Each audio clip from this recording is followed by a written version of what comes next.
సుల్తానాబాద్ మున్సిపల్లోని పలు వార్డుల్లో పలు అభివృద్ధి పనులకు శంకుస్థాపన చేసిన పెద్దపల్లి ఎమ్మెల్యే చింతకుంట విజయరమణారావు.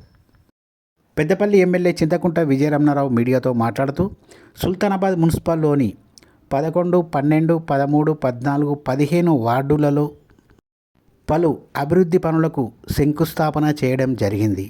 సుల్తానాబాద్ మున్సిపల్లోని అన్ని వార్డుల్లో సీసీ రోడ్లు, డ్రైనేజీల కోసం ప్రత్యేకంగా ఈరోజు శంకుస్థాపనలు చేశామని, ఇంకా ముందు అన్ని వార్డుల్లో డ్రైనేజీలు, సీసీ రోడ్లు పూర్తి చేస్తామని ఎమ్మెల్యే అన్నారు.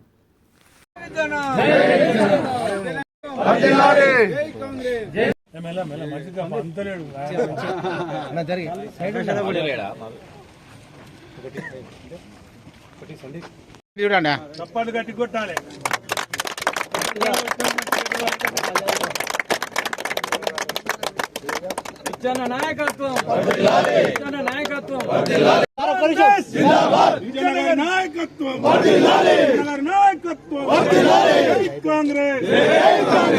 ఉన్నటువంటి మిగతా సోదరులందరికీ, సోదరులు గాజు రాయమ్మల్ గారికి, ఎక్స్ఎంపీటీసీ సురేష్ గారికి, వారితో పాటు ఉన్నటువంటి 12వ వార్డు సోదరులకు, అక్కలకు, ఏం జరిగిందో చెప్పిన, మళ్ళీ ఇవాళ ఏం జరిగిందో మీకు చెప్తాను. మీకు ఇవాళ నేను ఎమ్మెల్యే గెలిచిన తర్వాత దగ్గర 20 కోట్ల వర్కులు టెండర్ విషయం గెలిచినాక 3 నెలలకు. అలా ఈ మిగతా రోడ్డు, డివైడరు, ఈ సెంటర్ లైటింగ్ ఇది దగ్గర 2.5-3 కోట్లు పెట్టి చేసింది. ఇది మళ్ళీ కంప్లీట్.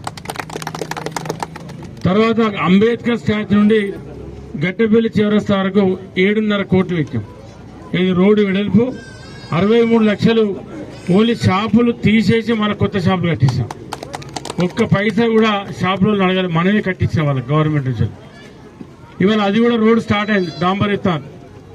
రాబోయే 1 మంత్ 2 నెలల మొత్తం రోడ్ అయిపోతుంది, డివైడర్ అయిపోతుంది.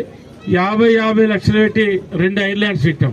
కరీంనగర్లో మీరు పోతే ఇది గీతాభవన్ కానీ, బస్టాండ్ చౌరస్తా కానీ, తర్వాత మంచిర్యాల చౌరస్తా కానీ, కోర్టు చౌరస్తా కానీ, అక్కడ ఏ రకంగా అయితే ఐర్లాండ్స్ పెట్టామో మనం 2 ఐర్లాండ్స్ అక్కడ పెట్టుకున్నాం. ఇవాళ మళ్ళీ అవి కాక ఇవాళ 21.5 కోట్లు టెండర్ పిలిచాం. ఇవాళ 21.5 కోట్లు టెండర్ పిలిచినే ఇవాళ మనం శంకుస్థాపన చేసుకుంటాను. ఇవన్నీ పనులు జరుగుతాయి, ఏది ఆగదు మీకు. ఎందుకంటే ఇంకా చాలా మంది ఈ 10 ఏళ్ళు 20 ఏళ్ళకి మీరు అచ్చనాలు ఉండరేమో కానీ నాకు ఇప్పుడు 59 సంవత్సరాలు. నేను 9-10 ఏళ్ళ కాదు ఈ ఊళ్ళో తిరిగి పెరిగినాను. నాకు 9 ఏళ్ళు 10 ఏళ్ళు ఉన్నప్పుడు ఈ ఊళ్ళో తిరిగి పెరిగినాను. నేను ఇక్కడ గతంలో కూడా పోటీ చేసి మన మంజుల కానీ, రవీందర్ గారు కానీ ఓడిపోయారు. ఖచ్చితంగా ఇప్పుడు మీ అందరి ఆశీర్వాదం ఉండాలి. ఇవాళ కాంగ్రెస్ పార్టీ ఎమ్మెల్యే నన్ను గెలిపించారు. ప్రభుత్వం కాంగ్రెస్ ప్రభుత్వం ఉంది. ప్రభుత్వం